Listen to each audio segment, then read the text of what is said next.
지난 한 주간도 사시면서 많이 힘드셨죠? 왜 내 인생이 이렇게 잘 안 풀리나? 왜 나는 내가 원하는 것을 이룰 수 없는가? 또 어떤 분은 예수 믿는데 이렇게 오랫동안 교회를 다녔는데 이렇게 많은 기도를 하나님 앞에 드렸는데 언제쯤 내 기도는 이루어지나? 언제쯤 나도 누구처럼 기쁘게 춤추고 환호성 지르고 입을 열 때마다 복음을 증거하며 내가 만나는 사람들에게 하나님의 위로와 기쁨을 기꺼이 줄 수 있을까? 우리 각자의 삶의 무게가 너무 무겁습니다. 그리고 인생에 대한 수많은 의문들에 대해서 해답을 얻기가 쉽지 않습니다. 그래서 어떤 분들은 생각합니다. 그냥 이렇게 살다 죽으면 그만이지 뭐. 그러나 성경은 우리에게 다른 것을 이야기합니다. 성경은 내가 어디서 왔으며 내가 어떻게 존재하게 되었고 이 자리에 이 현실 가운데 있으며 나는 무엇을 위해서 이 감당하기 힘든 이 현실의 무게 속에서 신음하고 절규하고 그럼에도 불구하고 내가 살아 있어야 되는지, 그리고 나는 어디를 향해 가고 있으며 어디를 향해 가야 되는지, 어떻게 그 길을 갈 수 있는지, 여기에 대한 모든 해답이 성경에 다 있습니다. 우리 개인의 삶이 무겁고 힘든 만큼 세상도 다른 사람도 그렇게 삶이 힘들고 어렵습니다. 예수를 믿으나 믿지 않으나 이 땅의 삶을 힘겹게 살아가는 것은 마찬가지입니다. 그런데 진정으로 예수 믿는 사람, 하나님이 함께 하시는 그 사람에게는 모든 힘든 순간에 세상이 알지 못하는 위로와 기쁨과 역전의 역사가 있습니다. 그래서 진정한 그리스도인은 그런 인생의 파도를 겪으며 겪는 가운데 놀라운 고백을 하게 됩니다. 고난이 축복이다. 고난이 없으면 인생이 재미가 없다. 여러분은 어떻습니까? 여러분은 어떤 인생을 살고 있고 그리고 어떤 신앙을 하고 있습니까? 세상에 큰 사건이 있었습니다. 우리 한국에는 손연보 목사님이라는 귀한 목사님이 구속되었습니다.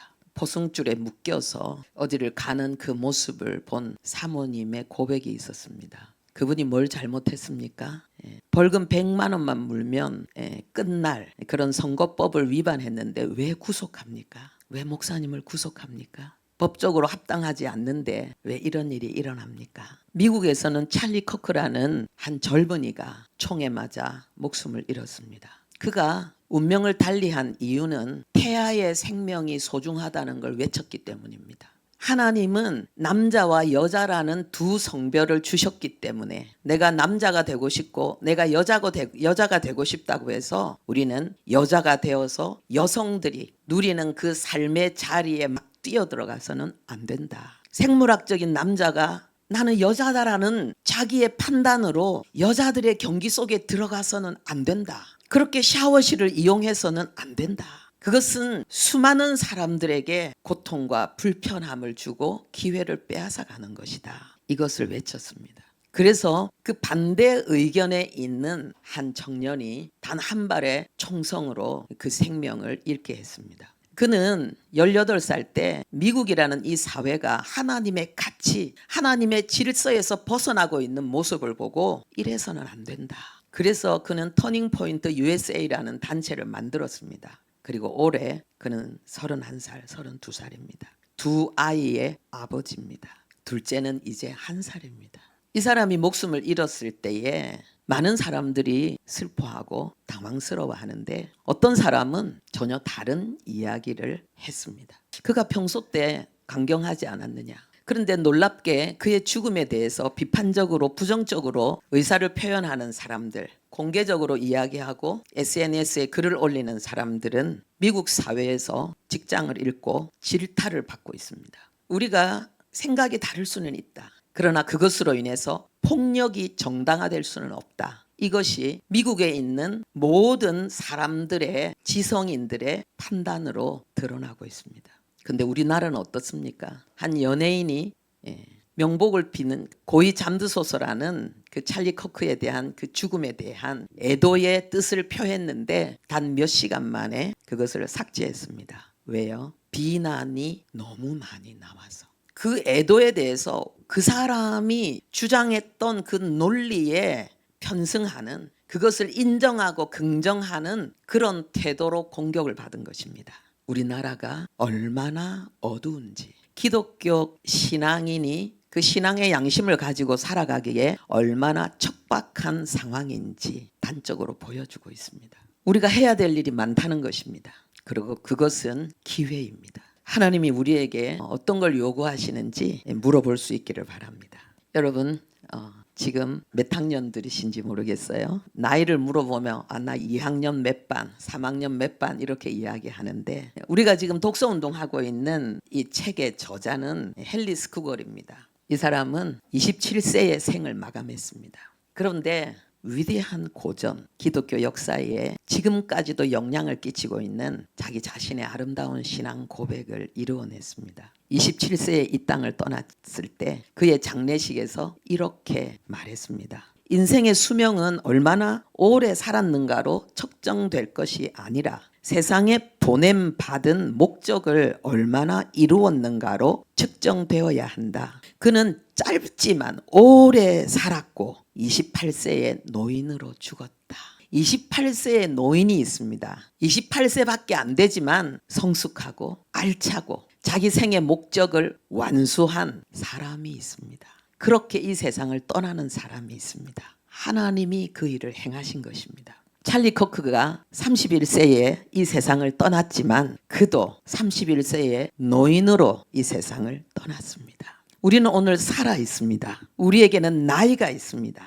이 땅에 온 시점이 있다는 거죠. 20, 30, 40, 50, 60대의 삶을 사시는 분, 뒤에 안 불렀다고 서운해하지 마십시오. 여러분들은 나이만큼 어른이 되어져 있습니까? 어떤 사람은 20대인데도 아직 유아적이고 50대인데도 아직 어린아이 같고 60, 70이 되었는데도 아직 애기 같아서 항상 도움을 받아야 되고 항상 얼르고 돼야 되고 자기 마음에 조금이라도 싫고 어렵고 곤란한 얘기는 듣기 힘들어하는 유아 같은 수준을 벗어나지 못한 분들이 있습니다. 옆에 사람 힘들겠지만 본인이 가장 힘들겠죠. 그러나 어린 나이에도 하나님의 생명으로 사는 사람들은 성숙합니다. 나이보다 훨씬 성숙함을 보여서 주변 사람들에게 편안함을 주고 위로를 주고 도움을 줍니다. 여러분들에게 그 은혜가 있기를 바랍니다. 하나님의 말씀에 붙들려 사는 사람은 노인보다 더 지혜롭고 스승보다 더 훌륭하다고 했습니다. 어떤 원수보다도 더 탁월하다고 했습니다. 하나님의 말씀에 붙들려 사는 사람, 이것이 그리스도인의 특권입니다. 하나님이 우리를 낳으시고 기르신다는데 어떻게 낳으시는가? 말씀으로 낳으시고 어떻게 기르시는가? 말씀으로 기르십니다. 예수를 믿는다는 것은 하나님의 생명이 내 안에 있다는 것입니다. 그리고 하나님의 생명이 내 속에 있을 때는 그 생명의 특성이 나타납니다. 그것은 이 세상에서 볼 수 없는, 그러나 우리 모두가 꿈꾸는 그 특성, 그게 우리에게 나타나는 것인데 예수님을 닮는 것입니다. 하나님의 생명을 우리에게 그대로 나타내고 보여주신 분이 예수님입니다. 그 말은 예수 믿는다는 것은 예수님처럼 살아가는 그 모든 가능성을 잠재 능력을 가진 자가 되었다는 것입니다. 고린도전서 1장 30절에요. 예수님은 하나님께로부터 나서 우리에게 지혜와 의와 거룩과 구원이 되셨다고 했습니다. 여러분 그리스도인입니까? 여러분 예수 믿습니까? 그렇다면 나는 지혜롭다. 예수님만큼 나는 지혜롭다. 나는 거룩하다. 나는 예수님만큼 거룩하다. 나는 의롭다. 나는 예수님만큼 의롭다. 고백할 수 있기를 바랍니다. 아직은 아닌데요. 어려서 그렇습니다. 성장하면 됩니다. 오늘 본문 말씀에 권능이란 단어가 나오고 있습니다. 사람들도 놀라운 권능을 행합니다. 그런데 예수님은 정말 특별한 권능을 행하셨습니다. 그것은 사람으로는 할 수 없는, 인간의 노력으로는, 인간의 실력으로는 만들어낼 수 없는 역사들을 예수님께서 이루어내셨다고 했습니다. 그런데 그 예수님이 그 수많은 기적들을 만들어낸 거기에는 분명한 목적이 있었습니다. 그것은 바로 회개였습니다. 근데 너무나 많은 사람들이 예수님의 그 많은 기적을, 죽은 자가 살아나고 평생을 눈 뜨지 못했던 자가 눈을 뜨고 마음이 삐뚤은 자가 하나님 앞에 훌륭한 마음가짐을 갖게 되고 말로 다 할 수 없는 성경에 기록될 뿐만 아니라 훨씬 더 기록되지 않는 수많은 기적을 예수님이 행하셨는데 그것을 본 도시에 많은 사람들이 그것을 그 기적의 목적인 회개를 하지 않아서 예수님이 책망하시는 내용이 오늘 우리가 읽은 이 본문입니다. 어느 정도로 주님이 책망을 하셨냐? 화 있을진저 저주하는 것입니다. 여러분, 우리가 사람에게 좀 욕먹는 거, 사람에게 오해받는 거 괜찮습니다. 사람에게 저주받는 거 괜찮습니다. 온 세상 사람이 나를 저주해도 저주받을 이유가 나에게 없다면 그것은 그냥 헛된 소리에 불과합니다.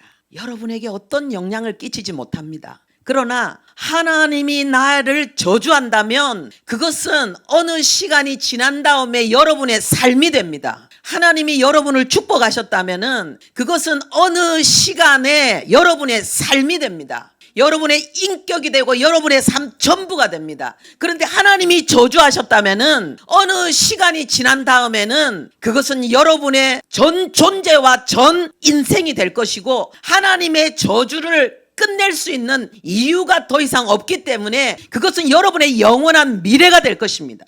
우리가 이 땅에 살면서 수많은 사람들에게 인정받고 칭찬받고 그리고 세상 사람들이 인정할 만한 그 무언가를 이루어서 존경을 받는 것 좋은 일입니다. 그러나 그 속에 하나님의 축복이 없고 그 속에 하나님의 저주만 있다면 헛된 것입니다. 하나님이 그 사랑 많으신 예수님이 왜 책망하십니까? 그 저주의 자리에서 이제는 일어나라는 축복의 자리로 옮겨오라는 것입니다. 언제까지 네가 머뭇거리느냐? 언제까지 네가 그곳에 있겠느냐? 거기는 네가 있을 자리가 아니다. 빨리 나와라. 그래서 하나님이 지금 책망하십니다. 여기에서 예수님이 권능을 많이 행한 고을 이름까지 대고 있습니다.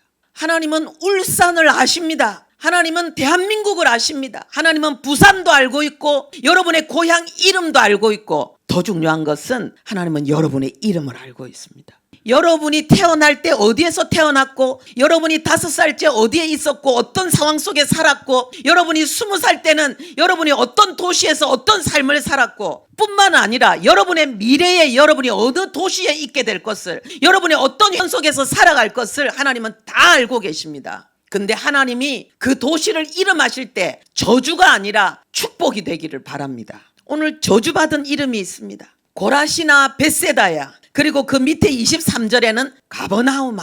왜 이 세 도시는 저주를 받았습니까? 하나님의 많은 권능, 하나님의 많은 은혜에도 불구하고 단 한 가지 회개하지 않았기 때문입니다.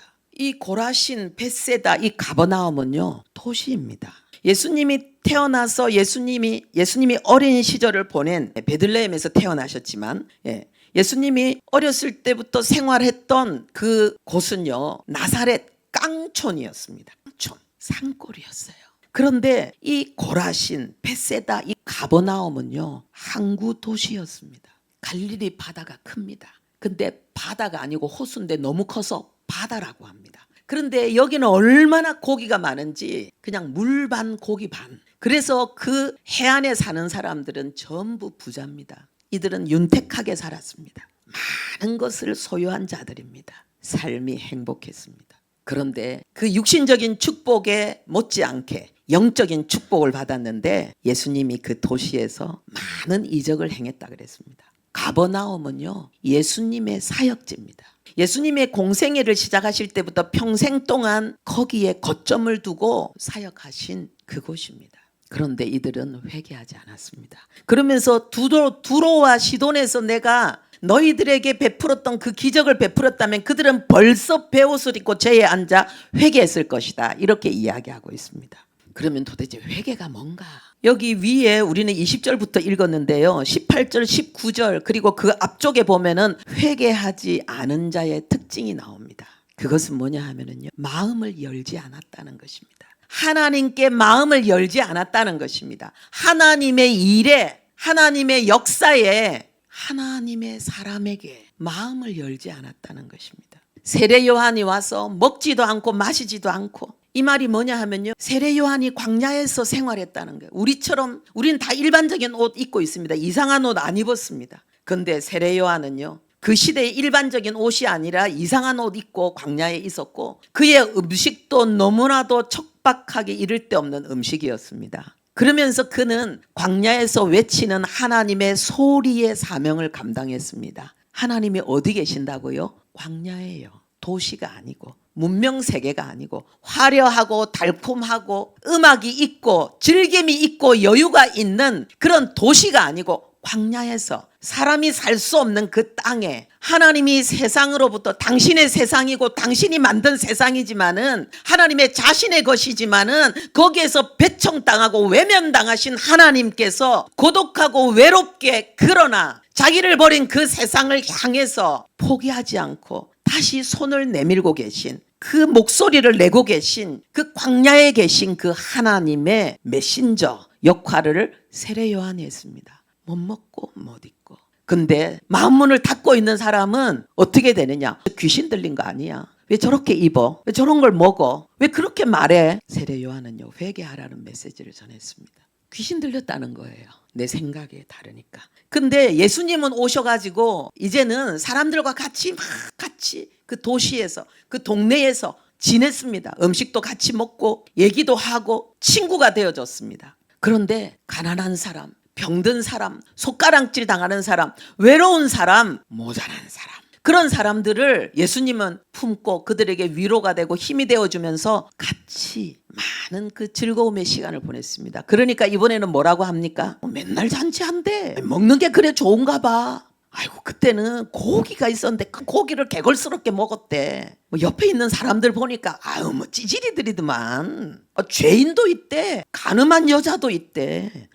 아유 세리도 있대 세상에. 그 매국노잖아. 로마의 앞잡이. 긍정이 하나도 없어요. 전부 부정이에요. 전부 비난이에요. 전부 마음이 베베 꼬여 있는 거예요. 이들은 확신했습니다. 자기들이 옳다고. 세례 요한은 귀신 들렸고 예수는 올바르지 않아. 이거는 이래서 문제고 저거는 저래서 문제고. 회개하지 않은 자의 특징입니다. 회개하지 않은 자의 특징입니다. 그들의 판단은 틀렸습니다. 그들은 하나님이 하시는 일을 잘못 생각하고 있었고 잘못 판단하고 있었습니다. 여러분 회개하지 않은 자의 특징은 자기중심이에요. 내 기준이에요. 내 생각이에요. 회개한 분들의 이야기가 우리 큐티에 나오고 있습니다. 회개한 사람들은 어떤가? 성경에 보면 의인을 이야기합니다. 의인은 예수 믿는 사람을 이야기합니다. 그런데 진짜 예수 믿는 사람, 하나님의 생명이 그 속에 있는 사람은, 그 진짜 의인인 사람은 의로운 행동을 합니다. 예수 믿는데 교회 다니는데 의로운 행동이 안 나오는 사람은 구원을 의심해 봐야 됩니다. 그러면 그 의로운 행동이 뭐냐? 여기 나옵니다. 제가 여러분에게 읽어드릴게요. 여기 모든 사람 사는 이야기, 짧은 한 페이지 속에 들어가 있는 사람 사는 이야기가 전부 의인, 회개한 자의 삶을 이야기하고 있습니다. 여러분과 얼마나 차이가 있습니까? 아니면 얼마나 공통적입니까? 아무것도 없어도 지옥처럼 비참한 상황 속에 있어도 나와 공통적이다 생각하면 그 사람은 최고의 성공자입니다. 위대한 인생을 걸어가는 사람입니다. 그러나 여러분 스스로 아무리 옳은 길을 걸어가고 있다 할지라도 여기에 고백하는 사람과 너무 거리가 있다. 그러면은 여러분들은 의심해야 됩니다. 내가 구원받았나? 아니면 구원받은 이후에 난 다시 타락했는가? 이것은 청소년 큐티에 나오는 그 부모님의 간증입니다. 나는 어릴 때 주의가 산만했다. 얼마나 많은 핀찬을 들었겠습니까? 그런데 내가 성적이 좋으면 혼나지 않는다는 것을 알게 되었다. 꾀가 생긴 거예요. 그래서 나는 잔소리와 비난을 듣지 않기 위해서 열심히 공부해서 의대에 가고 의사가 되었다. 그래서 나는 점점 더 인정받고 잔소리나 비판은 듣지 못하는 사람이 되었다. 결혼을 해서 이제 자식도 낳았죠. 6살짜리 딸이 난치성 뇌종양 진단을 받게 되어서 그것을 계기로 해서 교회에 나가게 되었다. 그리고 하나님의 말씀을 들으면서 내가 얼마나 교만한 사람인지 알게 되었다. 예수님을 십자가에 못 박아서 죽인 죄인이 바로 나라는 것을 알고 내 죄가 예수를 죽였다는 사실을 알고 회개했다. 그런데 회개하고 나서도 내 속에 뿌리 깊은 교만은 쉽게 변하지 않았다. 아내가 여보 당신 돈을 너무 함부로 쓰는 것 같아요 라고 말하면 부부싸움을 했다는 거예요. 왜? 내가 내 돈 벌어서 내가 그렇게 많은 돈을 당신한테 갖다 주는데 이런 조금만 일로 나를 핍박해? 내가 얼마나 돈 많이 벌어주는데 이만한 돈도 못 써? 그러면서 나는 돈을 무기로 해서 아내를 나무에 달아 죽이려고 하는 죄를 짓고 있었다. 이걸 알게 된 거예요. 그리고는 내가 이제는 다른 사람이 나에게 하는 지적을 잘 받고 겸손하게 살아가야 되겠다. 그 은혜를 나는 구한다. 그렇게 기도한다라는 고백이 여기 나와 있습니다. 그래서 앞으로는 아내가 나에게 지적하는 말도 잘 듣고 내 잘못을 인정하고 나는 사과하는 사람이 되어야 되겠다. 다른 사람이 나를 지적할 때 내 속에 막 화가 올라오면 나는 하나님의 말씀을 묵상하며 기도해야 되겠다. 작정했습니다. 여러분, 하나님의 생명으로 살고 있습니까? 우리가 하나님의 생명이 내 안에서 하나님의 그 생명을 나타낸 예수님의 모습을 나 안에서 이루어내는 것은 지속적인 회개의 삶입니다. 성화가 이루어지는 거죠. 거기에서 거룩한 노인이 되는 것입니다. 마태복음 1장에 보면은요, 예수님을 낳은 요한, 예수님의 아버지, 낳은 건 아니네요. 생물학적인 아버지는 아니지만은 신분적으로 아버지의 위치에 있는 요한이 있습니다. 근데 요셉인데 이 요셉이 마리아, 예수님을 낳은 어머니 이름 알죠? 마리아. 이 마리아와 원래 약혼을 했어요. 근데 동침하지 않았는데 마리아가 임신했다는 소식을 이 요셉이 듣게 됩니다. 여러분, 여러분의 약혼녀가 여러분이 아닌 다른 사람과 동침해서 임신을 했다는 소식 여러분 들으면 어떻겠습니까? 뚜껑 열리겠죠? 뚜껑이 열린 뚜껑. 머리 뚜껑이 열려버리는 거예요. 이 XXX가 내가 사람 잘못 봤네. 내가 완전 쏘갔네. 어떻게 하겠습니까? 잡아 죽이려고 하겠죠. 그런데 성경은 뭐라고 말하느냐? 요셉은 의로운 사람이라. 이것을 크게 드러내지 않고 조용히 끊고자 해요. 왜요?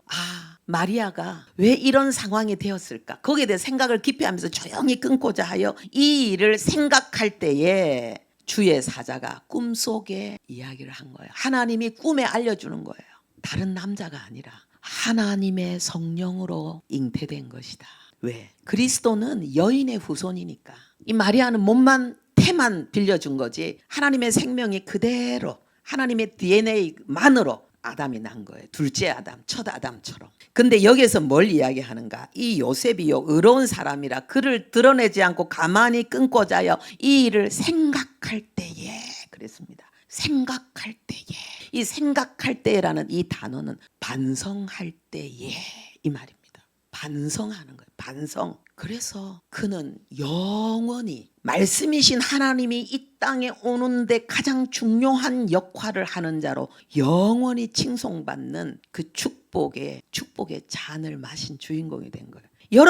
여러분의 삶 속에서 여러분이 생각하는 것과 다른 상황, 그것이 여러분으로 하여금 엄청나게 자존심을 상하게 하고 분노하게 만들고 그리고 정당하게 분노를 쏟아내면서 상대방을 괴롭히거나 피해를 줄 수 있는 그러한 상황 속에 있을지라도 뭐 하는 자? 반성하는 자. 왜 이런 일이 생겼는가? 상대방이 왜 이렇게 행동하는가? 왜 이런 말을 하는가? 그리스도인에게 있어서 너무나 불편하지만 그러나 너무나 귀한 진리가 하나 있습니다. 범사의 여호와를 인정하라. 하나님이 허락하셨다는 것입니다. 하나님이 허락하지 않았다면 내가 이런 인간이라고 하는 그 만남, 그 관계, 이런 새끼라고 하는 그 자식과의 관계, 저런 인간이라고 하는 그 어떤 관계 없다는 거예요. 하나님이 주셨다는 거예요. 그러면 거기에 뭐가 있느냐? 요셉처럼요. 반성해야 되는 거예요. 왜 저 사람이 나에게 이런 말을 할까? 왜 저 사람이 나에게 이런 행동을 할까? 그건요. 왜 하나님이 나에게 저런 사람을 통해서 그 말을 듣게 하셨는가? 왜 하나님이 나에게 이 상황을 통해서 나에게 이런 아픔을 겪게 하시는가?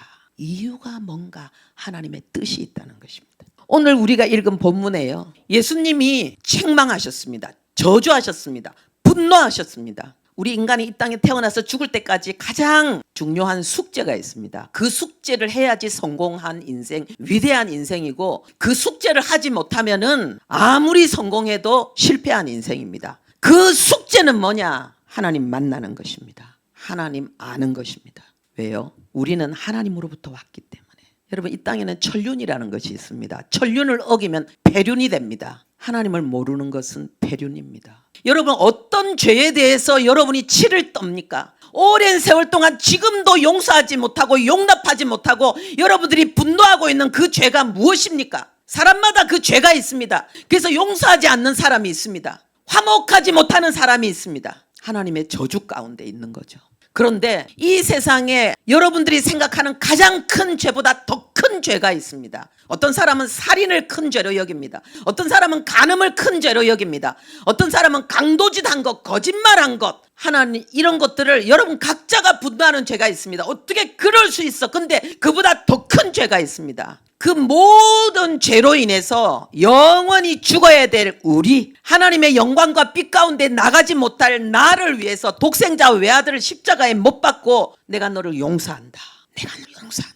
네가 어떤 죄를 지었어도 어떤 잘못을 지었어도 내가 너를 다 용서했다. 예수 그리스도가 나의 죄값을 다 치른 것입니다. 근데 그것을 거부하는 죄, 그것을 외면하는 죄, 그것을 무시하는 죄, 그게 가장 큰 죄입니다. 그거는 인류의 모든 죄를 다 합친 것보다 더 큰 죄입니다. 여러분이 지금까지 어떤 죄를 지어도 용서받습니다. 그러나 여러분을 용서하기 위해서 하나님이 내민 손, 용서의 손, 다시 하나님의 영광으로 하나님의 사랑으로 돌아오려는 그 화해의 손을 뿌리친 그 죄는 용서받지 못합니다. 주님이 오늘 말씀하신 거 회개하라 화 있을진저, 이 주인공이 되는 것입니다. 여러분이 분노할 때, 우리가 하나님을 만났을 때 여러분 생각하셔야 돼요. 하나님 살아있냐 없냐. 하나님을 가장 잘 알 수 있는 방법 여러분 안에 다 있습니다. 왜요? 하나님의 형상으로 지음받은 피조물은 인간밖에 없습니다. 나의 어떠함을 보면서 우리는 하나님의 어떠함을 생각할 수 있는 것입니다. 내 속에 있는 기질, 의지, 뜻, 감정, 여러분이 분노할 때 하나님의 분노를 생각하십시오. 여러분이 슬퍼할 때 하나님의 슬픔을 생각하십시오. 여러분이 답답할 때 하나님의 답답함을 생각하십시오. 여러분이 억울할 때 하나님의 억울함을 생각하십시오. 여러분 자신에 대해서, 여러분이 사람들에게 받는 태도에 대해서, 그 상황에 대해서 여러분 때로는 얼마나 분노하고 얼마나 억울하고, 그래서 얼마나 상대방에게 비난하고 얼마나 공격적입니까? 얼마나 비인격적입니까? 근데 여러분은 하나님에 대해서는 어떠하십니까? 하나님이 심판이 있다고 말씀하십니다. 여러분, 이 땅의 모든 것에는 유통기한이 있습니다. 우리 생명까지도 유통기한이 있습니다. 심판입니다. 하나님이 우리에게 심판을 가르치고 있는 것입니다. 심판을 경험하고 있는 것입니다. 학생들 공부할 때 공부하기 싫어요. 근데 시험 치면은 한이 맺히는, 아유 내 공부할 걸. 시험 치는 게 너무 고통스러우니까, 내가 원하는 답이 안 나오니까 공부할 걸. 근데 또 어떡합니까? 또 안 합니다. 또 시험 치면은 또 공부할 걸. 그것이 우리에게 작은 슬픔과 작은 실패는 가져올 수 있습니다. 그러나 다른 장점으로 인해서, 다른 성실과 노력으로 인해서 그것을 완전히 커버하는 그런 인생이 될 수 있습니다. 찰리 커크는 대학 안 갔습니다. 그러나 그는 위대한 인생을 살았습니다. 그런데 하나님의 분노와 하나님의 슬픔을 외면한 인생, 하나님이 내민 그 손을 거절한 인생이 맞이할 그 심판에는 다음이 없습니다. 여기에 오늘 여러분들이 앉아 계셔서 지금 이 얘기를 듣는 것은 하나님의 권능을 보고 있는 것입니다. 저는요, 예수님을 미워한 사람입니다. 예수 믿는 사람을 박해했습니다. 인간의 연약함을 변명하기 위해서 종교라는 걸 만들었다. 세상에 나약하고 비겁한 존재들이 종교를 가지고 있는 것이다. 그렇게 외쳤습니다. 제가요. 근데 하나님을 만났습니다. 그리고 제가 박해하고 미워하던 그 예수를 전하는 사람으로 제가 바뀌었습니다. 제가 여기 서 있는 자체가 하나님의 권능입니다. 여러분들, 견디기 쉬우리라 그랬습니다. 이 말은 뭐냐 하면은 벳세다, 고라신, 가버나움 견디기 힘들 것이다. 이 말은요, 무슨 말입니까? 오늘 많은 분들이 교회 다니지만은 벳세다처럼, 고라신처럼, 가버나움처럼 회개하지 않은 분들이 많이 있습니다. 그분들은 심판 때에 교회를 다니지 않은 사람보다도 더 큰 고통을, 견딜 수 없는 고통을 겪을 것이라고 하나님 말씀하고 있습니다. 여러분, 교회 다니는 것이 예수 믿는 것 아니지요. 교회 활동하는 게 예수 믿는 것 아니지요. 내가 예수를 믿을까 말까? 진짜 예수 안에 생명이 있는가? 내가 어떻게 사는 것이 올바른 것인가? 그거를 연구하고 그것을 고민하고 살피는 것이 교회 다니는 것입니다. 그러다가 나 진짜 예수 믿어야 되겠다. 내 영혼의, 내 삶의 고통은 죄 때문이고 나는 이걸 해결할 길이 없는데 예수가 바로 이 문제 해결하셨다. 예수 죽음, 내 죽음, 예수 부활, 내 부활, 예수 생명, 내 생명, 예수 천국, 내 천국. 나는 되어야 되겠다. 예수님, 나의 구원자여, 나의 하나님이여, 나는 이제 당신 없이 살 수 없습니다. 이걸 고백하는 것이 그리스도인입니다. 그게 시작입니다. 교회는 오래 다녔지만 아직까지 이런 고백의 자리에 서지 않으신 분들, 언젠가 입으로는 내가 한번 했는데 그 이후에 하나님의 생명이 내 속에 역사하지 않는 분들 회개하십시오. 그리고 오늘 주님이 말씀하신 이 저주의 자리에서 생명의 자리로 옮기십시오. 저는 여러분 봤습니다. 집사인데 죽음 앞에서 하나님의 생명이 없어서 목사님 내 속에 아무것도 없어요. 천국에 대한 믿음도 없어요. 전에는 있는 줄 알았어요. 그런데 막상 죽음 앞에 서니까 없어요. 저는 여러 분 봤습니다. 안수 집사였어요. 사모였어요. 장로였어요. 목사였어요. 그러나 회개하지 않은 삶을 사는 그는 죽음 앞에서 떠는 거예요. 괜찮다 그랬어요. 지금 이런 나를 위해서 십자가에 죽으신 그 예수 지금 진짜 마음에 모시면 된다. 생명의 역사가 일어나는 거예요. 여러분 어떻습니까? 여러분 회개하셨습니까? 예수님이 여러분의 영혼에 계십니까? 하나님의 생명이 여러분 속에 있습니까? 여러분 용서하셨습니까? 화해하고 있습니까? 그리고 그 변화를 위해서 여러분의 영혼이 몸부림치고 있습니까?